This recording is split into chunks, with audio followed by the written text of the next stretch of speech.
Hubo una buena noticia dentro de lo malo de lo que está ocurriendo en Medio Oriente, es que argentinos fueron rescatados por Israel, argentinos que habían sido secuestrados y estaban como rehenes, y sobre esta información, una persona que tiene mucho conocimiento sobre Medio Oriente, estoy hablando de Kevin Ari Levin, que es sociólogo y magíster en estudios sobre Medio Oriente, tiene el agrado de atendernos y nosotros el agrado de escucharlo. Hola Kevin Levin, ¿cómo estás? Gabriel Schultz, buenas tardes. ¿Qué tal, Gabriel? ¿Cómo estás? Gracias por la invitación. No, gracias por atendernos y sobre todo en un día donde seguramente esta noticia trae dentro de lo que estamos viviendo en Medio Oriente una esperanza, ¿verdad? Sí, tal cual. Esto se cayó de alguna forma como una sorpresa, la información que por supuesto se mantenía de forma confidencial hasta que se terminó el operativo, que fue la liberación de estos 2 secuestrados dentro de los 136 que se cree al día de hoy, ahora 134, que se cree pueden estar todavía con vida en la Franja de Gaza, en un operativo que el ejército israelí aclaró que llevaba semanas de planificación, pero que estaban esperando hasta que se den las condiciones adecuadas para llevarlo adelante. Y hoy ya publicaron material audiovisual de los secuestrados subiéndose al helicóptero, ya informaron en qué hospital están internados, que están en buenas condiciones, así que dentro de todo una buena noticia cuando hace mucho tiempo que no había buenas noticias. Kevin, cuando decimos que aparecieron, quiero decir, fueron rescatados por el ejército de Israel, no es que jamás los entregó en gesto de buena voluntad. Esto hay que aclararlo, ¿no? Porque si no parecería como que hay una buena intención de Hamás, cosa que no es lo que está ocurriendo. Absolutamente. En este caso fueron uno de los rehenes que fueron liberados, vienen siendo muy poquitos los que fueron liberados por operativos militares.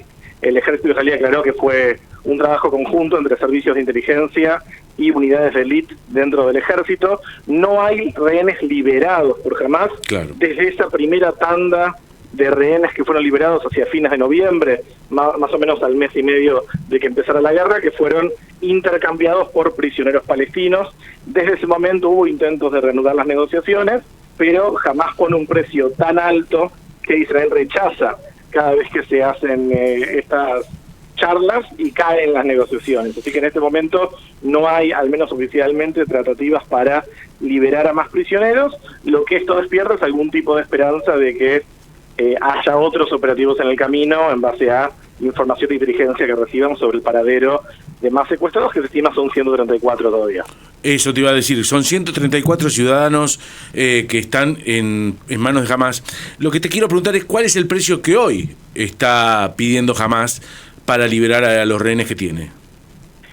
Bueno, a lo largo de las negociaciones hubo muchos precios que planteó Hamás. En un principio pedían un cese al fuego de forma definitiva y eso se sostiene, es decir, sí. A lo largo de las negociaciones Hamás lo que plantea es básicamente un salvaconducto para que Israel no vaya adelante en lo que plantea es la eliminación por lo menos del liderazgo de Hamás.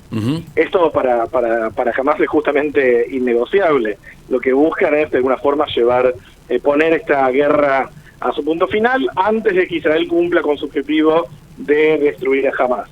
Y además piden la liberación de varios prisioneros. En su momento, cuando fue la liberación en noviembre, se manejaba una proporción de 3-1, es decir, por lo menos 3 prisioneros palestinos a cambio de cada secuestrado israelí. Ahí hay una distinción que hace falta tener en cuenta. Un prisionero tiene derechos, tiene acceso a medicamentos, tiene acceso a organizaciones internacionales de ayuda. Un secuestrado no tiene nada de eso, ni siquiera sabemos cuáles de los secuestrados están vivos y cuáles no, claro. Y eso es una distinción que es importante hacer, pero principalmente las diferencias pasan por si terminaron o no la guerra, y qué prisioneros y cuántos prisioneros palestinos liberar a cambio de los secuestrados. Hubo otros temas que eran parte de la negociación, como por ejemplo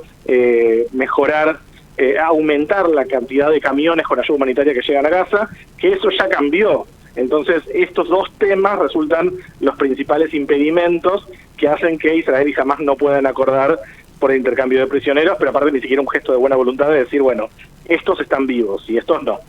Kevin, quiero aprovechar tu conocimiento sobre lo que ocurre permanentemente en Medio Oriente y preguntarte por la decisión del presidente Milei de mudar la embajada argentina a Jerusalén. ¿Cuál es tu opinión acerca de esto? Esto es una decisión en muchos sentidos histórica. Primero porque Argentina, desde que se fundó el Estado de Israel, tiene vínculos con el Estado de Israel. De hecho, fue uno de los primeros países en reconocer la existencia del Estado, cuando digamos, se dice que en mayo del 48, ya en el 50 teníamos una embajada israelí acá en Buenos Aires, que fue la que fue explotada después en el 92 en el atentado todavía impune, pero Argentina siempre buscó procurar una relación equidistante que reconozca el derecho de Israel a su existencia y su seguridad, y al mismo tiempo sostenga el derecho de los palestinos a su propio Estado, y por eso se mantenía por fuera de este tipo de conflictos. De hecho, la ley en la que se aprueba la apertura de la embajada argentina en Israel dice específicamente que va a ser en la zona de Tel Aviv, con lo cual no es tan fácil como simplemente declarar una mudanza de la embajada, sino que hay que modificar una ley a través de otra ley para posibilitar esa mudanza.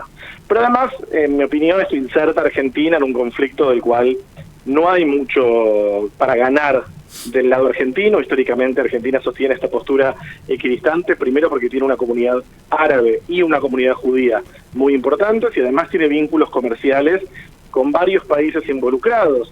Y tampoco creo que realmente ayude en el reclamo de Israel contra el terrorismo internacional en este momento, sino que solo pone a Argentina en la mira de una organización frente a la cual realmente no tenemos las mismas herramientas para enfrentarnos como otros países del primer mundo.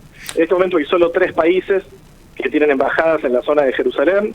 Hay un motivo por el cual ningún jefe de Estado latinoamericano visitó Israel desde que empezó la guerra, que es intentar mantenerse alejados del tema, intentar ayudar lo que se pueda. No creo que esto refuerce el reclamo argentino frente a los secuestrados argentinos, que por suerte ahora hay 2 menos, pero todavía hay argentinos, personas con ciudadanía argentina secuestrada en Gaza. Y lo más importante, que creo que es un problema futuro, desdibuja la diferencia entre Milei como persona, que tiene derecho a su propia búsqueda espiritual y sus propias creencias, y Milei como jefe de Estado. Y sus creencias personales no deberían incidir en la política exterior de Argentina, sobre todo cuando hay una agenda diplomática marcada desde hace décadas y fundamentada. Esta nueva orientación no tiene fundamento más que nos gusta Israel.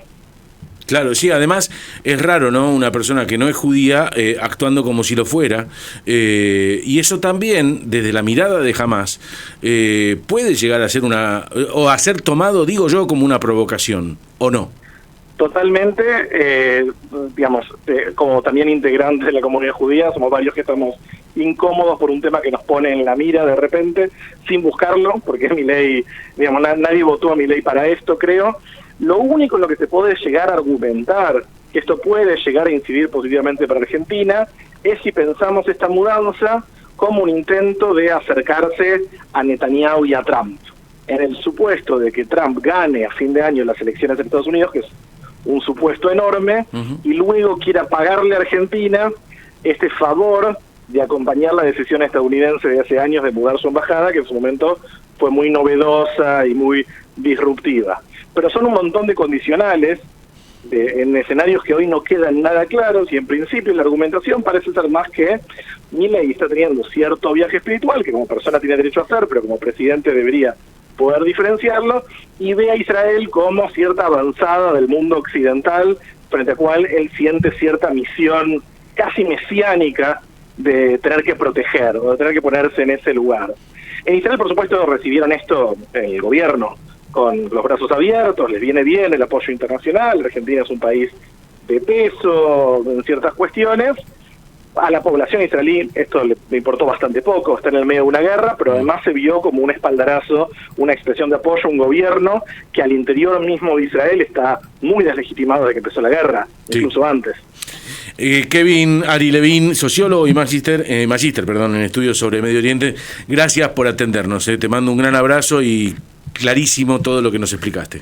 Muchas gracias, un abrazo. Abrazo muy grande.